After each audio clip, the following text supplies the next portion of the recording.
Turok. Where are we? It must be the underworld.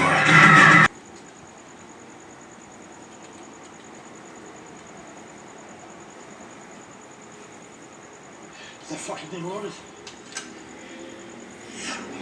Okay, come on, let's do it.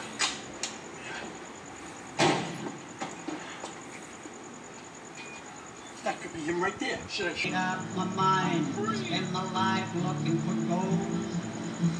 That old gold bug really bit me good, and I'm doomed, so I've been told. That's not good. I got metal detectors up the old yin-yang, a gold bridge and a four-wheel drive. There is a large room with lots of other kids and parents sitting on sofas reading comics. Dad and I would also like to read comics, but first we have to talk to a lady who's sitting behind the glass hatch. I sit on Dad's lap and read comics. After a while, a lady comes and fetches me and Dad.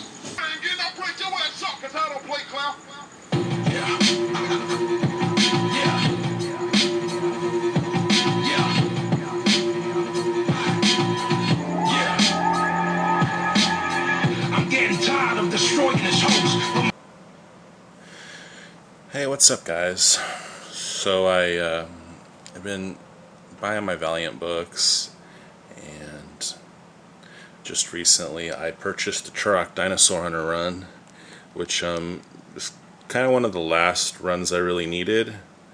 I have a pretty good amount of bloodshot. I'm not really going after Ninjak, and so let me just share these Turok books. The seller kind of made a point of saying that he decided to sell these now because he heard a movie was coming out. I don't really know too much about that, but I wound up getting these for around $1.75 a book, which is okay. The main reason I wanted them is there's some great art by Mike Grill, Bart Sears, Mike Diodato Jr., Paul Gulacy, Rags Morales, and I like the look of these 90s Valiants, so let's just kick it off. Right now we got issue 0. A lot of these were written by Timothy Truman, who my good friend, also from California, Big Elbow, he sort of made sure I knew who this was, just because, it was a hole in my game that I wasn't versed in Truman, and I admit it, I got a hole in my game as far as Truman goes. Here's some of the early stuff. I believe Bart Sears was really supposed to do more of these, but he did one. Here's issue 2. It was heavily publicized, Bart Sears on Turok, and then the same thing as Kusada on Ninjak. They left after about a book or two. Nice issue 3. This reminds me of,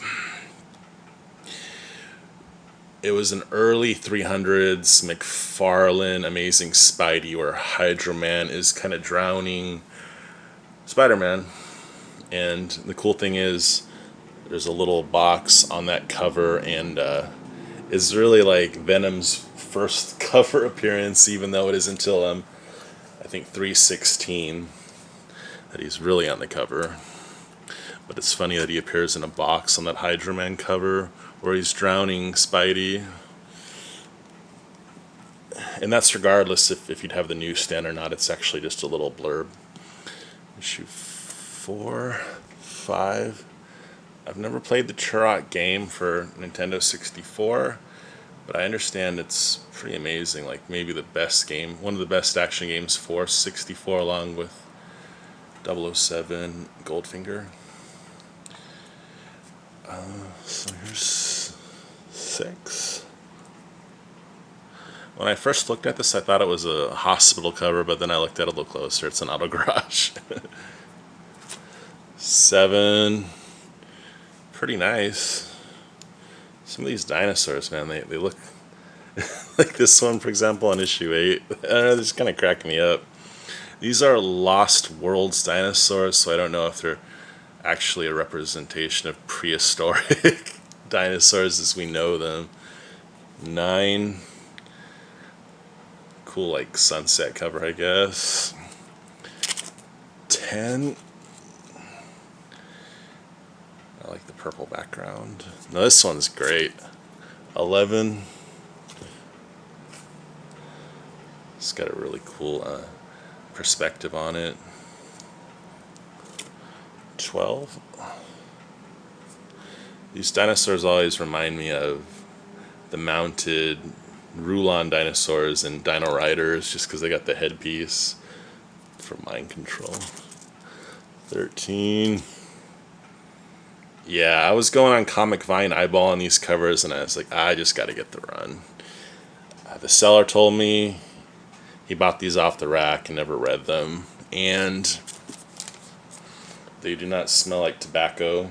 They don't smell like a tobacco store, which is nice. Here's an example of one of the Rags Morales covers, issue 15. Now, I love this cover design, but after the Chaos Effect, this will be the last book to have that really cool font at that scale. After the Chaos Effect, all of the Valiant books began looking like this. And there was more text. It really is, it's kind of a weakening in just marketing from my standpoint. Just how confident they were before. Just really little in the way of crowding that image. But what are you going to do? You know, they had to compete. At 17, 18. These are mostly from, I think, 92 to maybe 95 or something. So I had forgotten all about Turok Dinosaur Hunter by this point. Issue 19. So I don't think these were ordered very big. Versus Exo Man of War. Jurassic Politics. So yeah, I still like them, but you can't beat those covers. True Valiant. At least these are pre-Acclaim though, when basically Voyager sold to Acclaim. Basically, Acclaim wanted to make a Shadow Man and Turok video games. So at least these are still Voyager, Valiant publications. So there's 22. 23. I always liked the way Turok looked with this design. Like, I don't know what it was, but he lost the leather that he was wearing early on. He looked really cool, you know. But it seemed like for a long time he was just wearing denim, which is cool. But I don't know. He looked really pretty badass with the leather. So issue 24. This is another crossover Birthquake. So yeah. So let's see.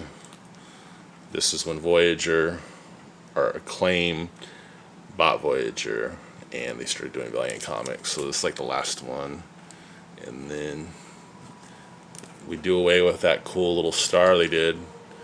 Like, yeah, that beautiful star. It's just eaten away at. So it's like that now. You know, this is when the print runs really dropped, because I don't really think Acclaim was so much in the business of making comics as they were of. They just wanted these properties. But it's cool, you know, what am I going to do? I still get them. There's just certain runs like Bloodshot and Ninjak. I haven't really gone after this later stuff too much. Jeez, these are cool covers. That doesn't look bad. I mean, at least we did away with that stripe on the side. That's a nice cover. So, you know what? That's why I got them. You know, we go into some of the Mike Baron penned stuff. That's a good cover right there, man. So, you know what? We got some Mike Diodato right here. Doing okay. No, that's fortunately that font only lasted one cover. Here's number 30. I really like these white covers. For Turok, I think they work really well. But yeah, man, there he is, you know, rocking the blue jeans. Well, if I ever get a commission, I'll specify that he, you know, you get the proper khaki colored leather chaps, man. So here's a Glacy cover. Yeah.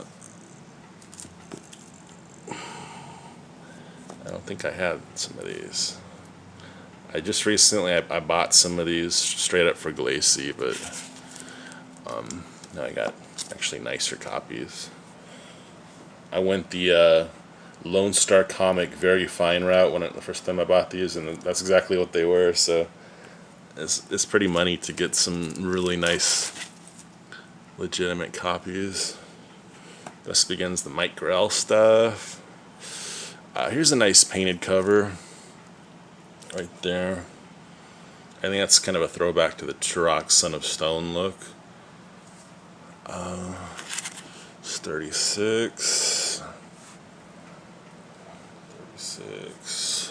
37. So how great are these, man? It's like, yeah, you know, people talk about, you know, like later on, a lot of these books just pretty much when you look in long boxes, I don't really see these ones being offered up. So it's cool that this guy kept going, buying this whole run. Every month he'd go to his LCS and he'd get the new Turok Dinosaur Hunter.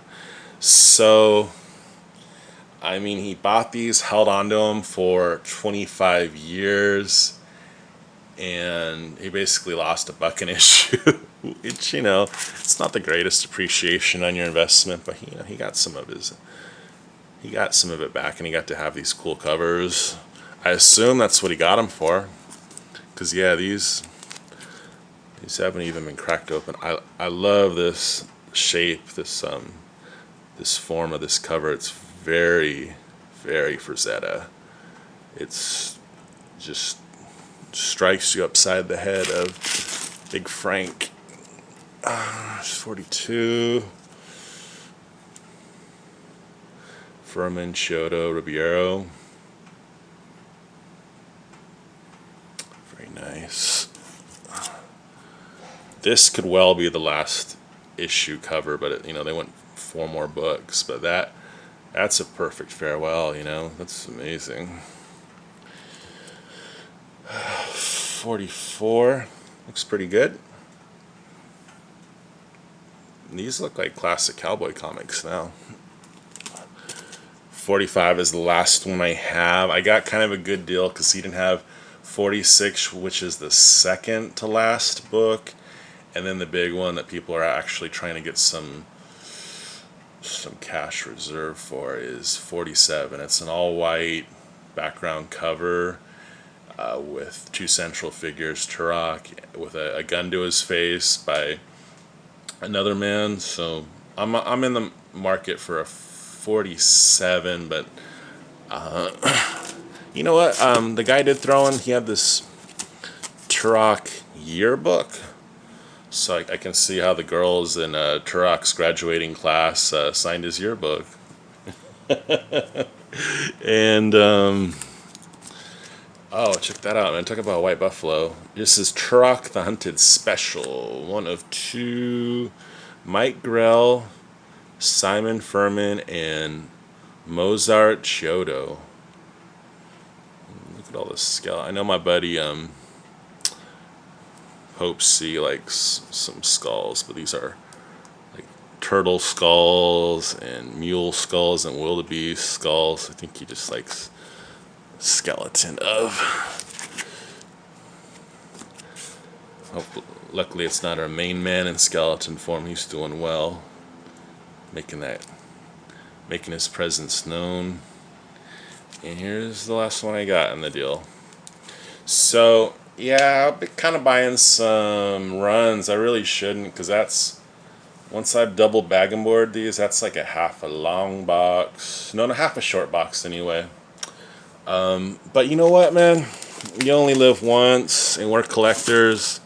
And I was just kind of thinking, like, you know what, you do your parents honor by living a good life. And that was one thing my dad loved, was collecting. He collected rocks, he collected stamps, coins, he collected baseball cards. So you know what, I do over collect, but it's something that, I don't know, I really think it enriches life to accumulate similar things, you know, and just see them all together.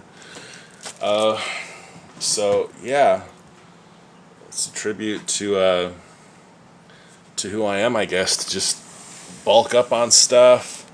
That's all I got. I'm thinking of buying a pit run, Del Keown's Pit 1 through 20. Another raven-haired Central Pro tag. I don't know though. I don't really especially remember enjoying Pit that much as a read, but man, the covers are freaking cool. Some good Del Keown stuff. So thanks for watching, and yeah, I'll let these guys sign off. Rulons from Ghost Rider. Yeah, see, I collect everything. Even this babe. Later.